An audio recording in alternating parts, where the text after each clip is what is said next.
durante siglos, nos contaron una versión limitada del pasado. En esa historia, los vikingos eran hombres barbudos, sanguinarios, guerreros. Y las mujeres, simples figuras secundarias, madres, esposas, criadoras de hijos, tejedoras. Pero la historia, como veremos, nunca fue tan simple. En 2017, un descubrimiento arqueológico en Suecia desafió siglos de suposiciones. Una tumba milenaria, antes atribuida a un poderoso comandante vikingo, reveló algo inesperado. El cuerpo en su interior era el de una mujer. No una reina decorativa, no una sacerdotisa de templo. Era una líder militar, enterrada con las armas de un estratega y los símbolos del mando. Este hallazgo, conocido como BJ581, no solo cambió lo que sabíamos sobre los vikingos. Cambió la forma en que entendemos el pasado. Porque esta no es solo la historia de una guerrera. Es la historia de cómo la historia fue escrita por quienes no quisieron verla. La tumba BJ581 fue excavada por primera vez en 1889 en la ciudad vikinga de Birka, Suecia.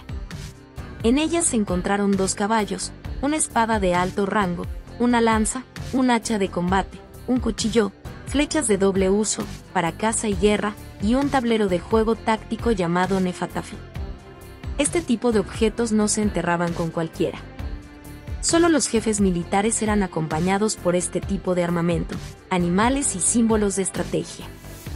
Durante más de 100 años, nadie dudó que el ocupante era un hombre.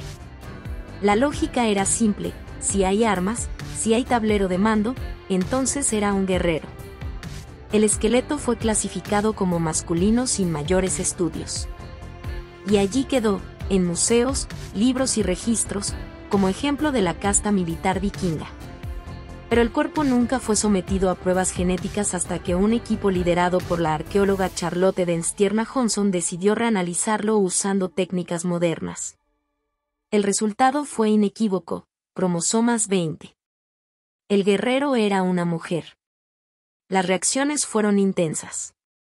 Muchos celebraron la revelación como una corrección histórica. Pero otros la rechazaron. Se propusieron todo tipo de explicaciones alternativas: que era una tumba conmemorativa, que las armas eran simbólicas, que el esqueleto estaba mezclado con otro, que los científicos se equivocaban. Pero ninguna hipótesis alternativa resistió el análisis.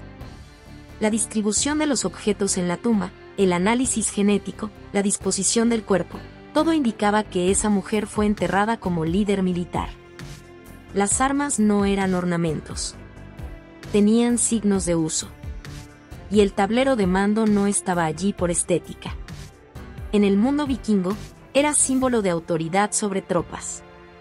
No sabemos su nombre, pero podemos reconstruir mucho de su vida. La tumba BJ581 estaba ubicada en una colina visible desde gran parte del asentamiento de Birka. Eso ya indica su alto estatus. Las tumbas de élite se colocaban en lugares elevados, visibles, para que todos recordaran quién yacía allí. Los caballos en su tumba no eran cualquier animal. Uno estaba equipado con bridas de alto rango, el otro con silla. Significaban prestigio, pero también funcionalidad. Eran caballos de guerra, no de paseo. El armamento era variado y de calidad. La espada estaba decorada con detalles en plata. El hacha mostraba señales de uso repetido. El cuchillo estaba afilado. Y las flechas tenían puntas de hierro endurecido, diseñadas tanto para perforar carne como armaduras de cuero.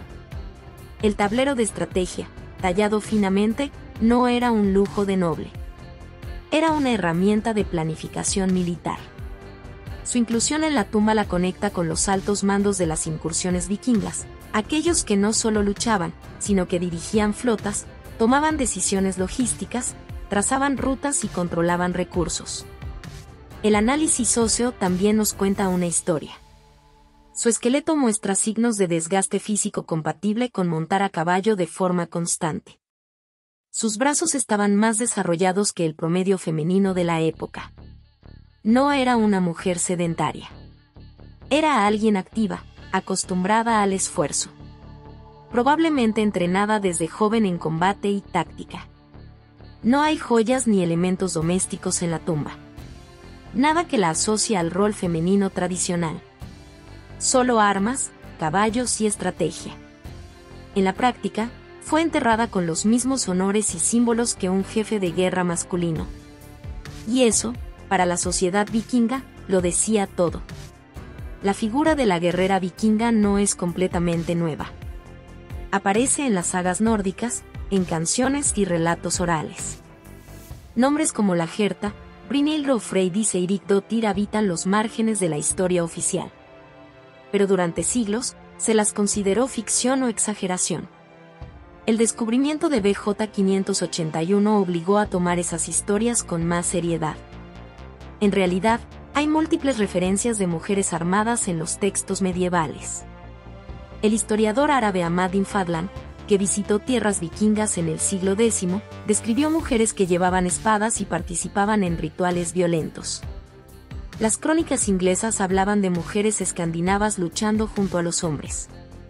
Y algunas sagas relatan batallas lideradas por escuderas que no temían el combate cuerpo a cuerpo. Además, desde el descubrimiento de BJ 581, otros entierros vikingos están siendo reevaluados. En Noruega y Dinamarca se han identificado tumbas femeninas con armas, muchas de las cuales fueron previamente catalogadas como masculinas por simple asociación con el armamento. Nuevas tecnologías como el escaneo 3D, la osteología digital y los análisis isotópicos están revelando detalles antes invisibles. Todo esto sugiere que las mujeres guerreras no eran la norma, pero sí una realidad. Probablemente eran una élite entrenada, excepciones toleradas por su habilidad, coraje o linaje. Y aunque no fueron mayoría, su existencia cambia la narrativa completa. Porque si una mujer podía comandar tropas, entonces el mundo vikingo era más complejo de lo que pensamos. El anuncio oficial del hallazgo generó controversia mundial. Algunos académicos tradicionales lo vieron como una amenaza a la narrativa establecida. Otros simplemente dudaron de la metodología. Pero el debate más profundo no fue arqueológico, sino cultural. ¿Por qué nos cuesta tanto aceptar que una mujer pudo haber sido líder militar? Las críticas al estudio fueron respondidas punto por el equipo científico. El ADN fue claro, cromosomas 20. No había huesos mezclados. No había manipulación de la tumba. Los objetos estaban en posiciones compatibles con uso propio, no simbólico. Las armas mostraban uso. Y no había indicios de que el entierro fuera ceremonial sin función práctica. Pero la resistencia al hallazgo reveló algo más profundo, cómo nuestras creencias actuales influyen en cómo interpretamos el pasado. Por más que se diga que la ciencia es objetiva, la forma en que miramos la historia está condicionada por nuestros prejuicios. Durante siglos, la arqueología ha pasado por alto lo que no encajaba. Y BJ 581 es el ejemplo perfecto. Hoy, el hallazgo se estudia en universidades, aparece en documentales y museos de todo el mundo. Se ha convertido en símbolo no solo de las mujeres guerreras, sino de la necesidad de revisar la historia con una mente abierta. La tumba de la guerrera de Birka no solo nos habla del pasado, nos habla del presente. Nos recuerda que las historias olvidadas también son verdades. Que los héroes no siempre tienen la cara que esperamos. Y que muchas veces, la historia fue escrita con silencios más que con palabras. Si esta historia te sorprendió, suscríbete al canal. Hay muchas más figuras ocultas por descubrir. De mujeres que comandaron ejércitos. De líderes que desafiaron imperios. De voces que fueron enterradas, pero que hoy están volviendo a la luz. Dale like si querés más historias como esta. Y contame en los comentarios. ¿Crees que la historia aún nos está ocultando verdades importantes?